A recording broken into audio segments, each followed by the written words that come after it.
Just 1 second.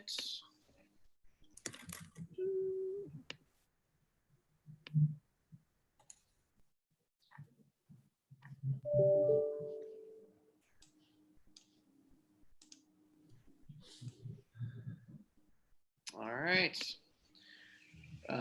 Eric, you ready to get started? Yeah. All right.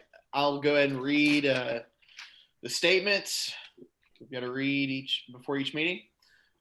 Due to the COVID-19 pandemic, state of emergency, and Governor Beshear's executive orders regarding social distancing, this meeting is being held via teleconference pursuant to Senate Bill 150, as signed by the governor on March 30th, 2020, and Attorney General Opinion 20-05, and in accordance with KRS 61.826, because it is not feasible to offer a primary physical location for the meeting. Thank you, Quinn. Ed, are you there? I am here, but somehow I've managed to mess up my webcam, so I apologize. That's all right. Just wanted to make sure you were there, at least in one form or another. Yes, sir. I am. So thanks for everybody's quick response and detailed response, really. I don't know if everybody got a chance to review each other's, but I mean, I certainly, as I just kind of read through them, it certainly seems like they all complied with the concept and the underlying philosophy about what our mayor and our governor is trying to do.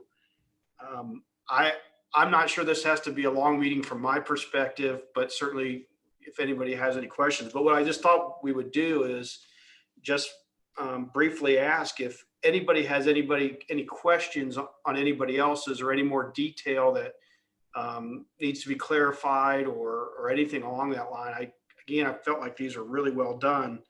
Of course, all of us had a little bit of advantage in that none of us quit operating. So it was a little bit easier, perhaps in some ways. But I just thought maybe the simplest thing to do would be to ask if there's any questions or comments that anybody has on any of them, particularly for you, Mary Quinn and Kevin and Quinn, and just basically stop there and see if anybody does have anything. Thanks, Eric. I first of all, I second your thoughts on how thorough and thoughtful the responses were. So thank you, everybody, for taking the time to do that. It's incredibly helpful to us as it relates specifically to these industries, but also as it relates to the whole of reopening.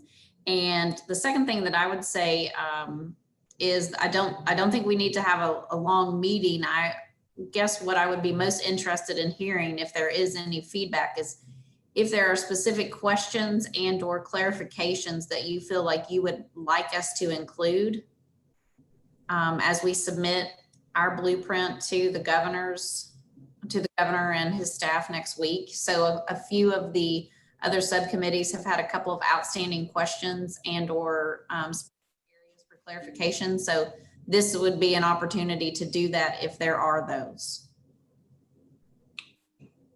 So I have one question. It's not necessarily related specifically to my situation or maybe this even committee, but it's somewhat related. And that revolves around the governor's edict to self-quarantine if you leave the state.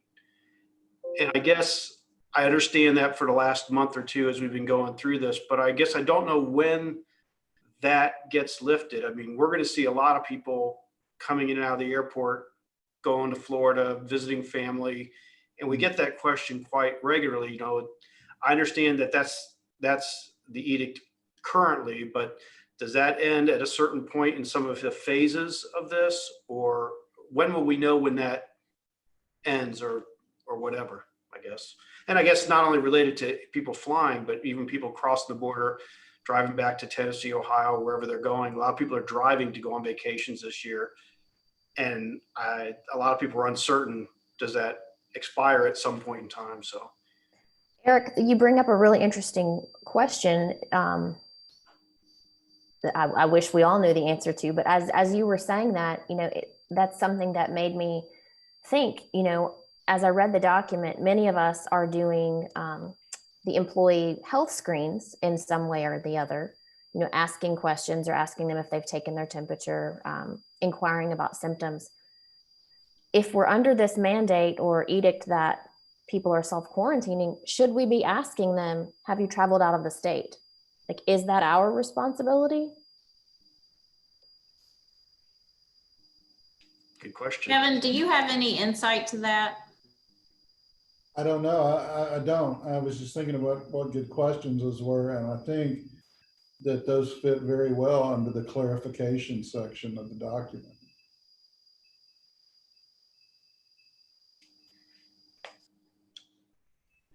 I think it's like a lot of things. It just seems like we don't know, I think it's all outlined pretty well, like when restaurants open and different things open and the hospitals, medical procedures and so forth. But that's sort of unclear as things start to open, not only in our state, but other states. And, I'm getting a little concerned on my own organization about the contact tracing situation, and going to Jill's point, if one of my employees contracts it and they have relationships with other of my employees and everybody's got to self-quarantine, I mean, how long, or, when is the start and stop time of something like that? It's a different question about the travel, but it's related to the same issue as when will we know, I guess. And I'm sure there's not a good answer to that. I think part of this, and I think both of those are great questions to include. We were on a call earlier this morning with the Government and Economic Development Committee. I couldn't remember which one there for a minute. And one of the keys in this is this capsule in time. So you can call it phase one of this process. The key is going to be, how do we communicate moving forward? We get these answers, guidance changes, all those kind of things. Hopefully having some kind of source where it can almost be a one-stop shop for the answers like you're trying to ask now, or that you can go to try to get answers to those questions. And maybe this, structure that the mayor set up is a communication tool to send information down and back up, type of sort of thing, where we can kind of keep this database and relationship and at least communicate through this committee structure she set up. Quinn, did you get both those questions? I have notes for that. I'll make sure that goes into the summary. Didn't the governor put out something the last week that says if you're passing through the state and you're there for less than 24 hours, there's no need to self-quarantine? Or am I mistaken on that? Oh, that's correct. There was a change to the language. I think it was after there was a judge's decision on that. He changed it to neighboring states language, which states if you're driving through, essentially, and like you said, it's going to be less than 24 hours. There's no quarantine requirement. So basically, if somebody from Kentucky goes over to Ohio for less than 24 hours and comes back, then they don't have to self-quarantine for 14 days, correct? I think the intention was more for people that are driving through Kentucky on their way to somewhere else, but I might be mistaken. Okay. As you can imagine, we're getting calls, customer service related, where people, and frankly, we want them to obviously to book flights and get on flights and try to restart that system, but they're wondering if they go to Florida for a week, do they have to quarantine for 2 weeks when they get back? I mean, which is really one of the reasons that people may not be traveling or may not want to travel. And I guess the question would be, in reality, what is, if somebody drove to Florida and then drove back to their house, what is the difference in them driving to Kroger or Lowe's and going there and then Right. and coming back home in reality? Right. That doesn't, just because they went there doesn't necessarily mean they were exposed to COVID. I think the concept is other states may have relaxed their policy earlier and maybe more susceptible. And so if you go to a state that perhaps is more susceptible to COVID-19 and then you come back, you've created a situation where you can spread it. I think that's the underlying concept. Because what Georgia opened up, South Carolina opened up, I think Florida's opening, and they're saying New Orleans is opening, and they were one of the most hard hit areas. I think people are just ready to get open. I think that's the moral that you're seeing right now is people are ready to go. Yeah, and of course, those are vacation destinations. Of course. So, And I think the large goal here is, and I think everybody does want to get open. And believe me, we want everybody open as well. But it's how do you do it? You do it safely in a way that you don't have to go through this whole process. Again, it's about opening, but being able to stay open as well. okay. Anybody, any other questions that Craig or Quinn can find out the answer to? All right. So Mary Quinn, is there next steps for this committee or any of the committees, or what's the next thing? So as Kevin mentioned, this is this particular phase, this first phase is concluding tomorrow. And I believe the intent is for the mayor to share the plans with Governor Beshear next week. Of course, you guys will give information about that and very much appreciate everybody's willingness to serve on this committee.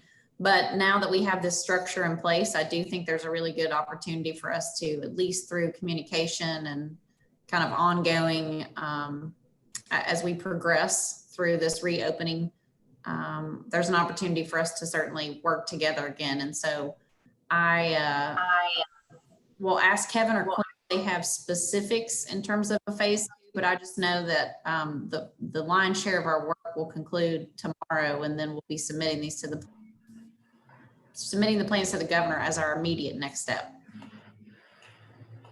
Those are the plans, and Mary Quinn, as you know, because we've talked about them, we're looking at a couple of options to keep the recovery conversation and assistance going.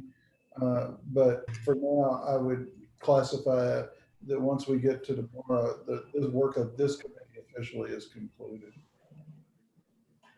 Not to say you won't be re-engaged. I'm just this phase, and we're working with Mary Quinn and Bob Quick. I mean, on how do we keep people in a position where we can gather advice, but we can also be a conduit for some of the questions that get asked across various sectors. So I guess the best way to put that is that you'll be in touch if and when you need us. Well, you will be needed, so we will be in touch. I was going to say, we'll definitely be in touch. It's just a matter of putting some structure to what, the ongoing dialogue looks like. So got to get the blueprint to the governor first, and then we've got to get the governor's feedback. Largely, I'm sure, how we, continue on. Okay. Anything else for the good of the cause? So Eric, I think if you're okay, Quinn will kind of share a final draft with you to make sure that it really captures the committee's work before we include it in the document. That way, you've seen it. And that's one thing I did notice. I think Jill and maybe Ed put it on their letterhead, and I'm happy to do that. I didn't know if you needed that or if you were going to be cutting and pasting anyway. Quinn's got a format he's using, so it's going to be, taking those and cut and paste into the document. Okay. Yeah, and we've got a standard format we're using throughout the whole thing that all the subcommittees reports will follow. The content will remain the same. It's just a matter of how things will look on the page. So. Okay, sounds good. Thank you, Thanks, Eric. And thank you to everyone on the committee. Really appreciative of your time. Thank you so much. We really appreciate it. Happy to do it. Good luck. Thanks, everybody. Thanks. Thanks, everyone.